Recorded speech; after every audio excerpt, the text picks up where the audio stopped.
Well, welcome to the Moving Picture Studio this morning. Hamish Linklater, Miranda, July. Firstly, congratulations on the film's premiere last night. How was it? I mean, you were mentioning last night that 1,200 people at Eccles. Is that a daunting prospect, coming back to Sundance and having to face so many faces? Yeah. Yes, would be the answer to that question. But it's also great to me that 1,200 people wanted to see it. You know, you feel. I mean, when they first said like, "Oh, it's great, it's the biggest theater," I was like, "Shit!"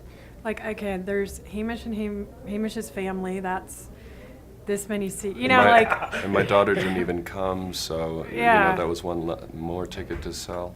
Yeah. But truth be told, actually, all the movies kind of sell out here, so you're safe. Has your relationship with Sundance changed? Does it feel a lot different this time? My first feature was developed at the Sundance Lab, so I really workshopped it in these mountains, you know?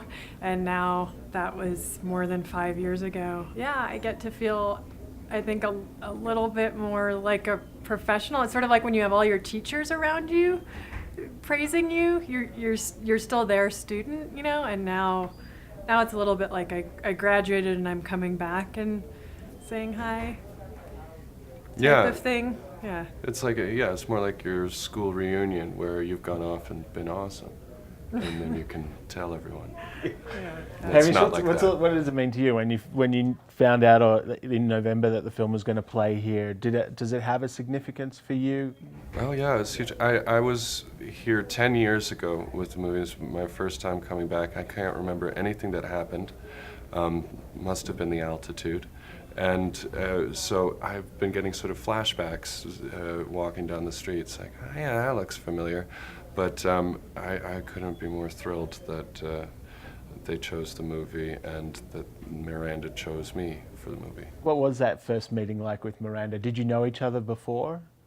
No. So did you audition for her, or did you just meet in a coffee shop or something like that? We met in a coffee shop. I mean, I sent her like sort of reams of literature and footage of me to set up a coffee date, but I was like, please, please, please, you won't believe how I drink coffee.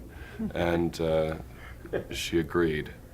And and my casting director, Jeannie McCarthy, was like, "This is your guy. You know, he can do Shakespeare, he can do comedy, he could, and it was not that easy to find someone who was like funny. Like, Hamish was totally unafraid of the comedy aspect, but also soulful, and like, the movie has emotional extremes to it, and then also I really wanted someone who looked. I mean, it's a visual medium. I wanted someone who looked and felt to me like we could be almost sibling-like soulmates. So he was all those things.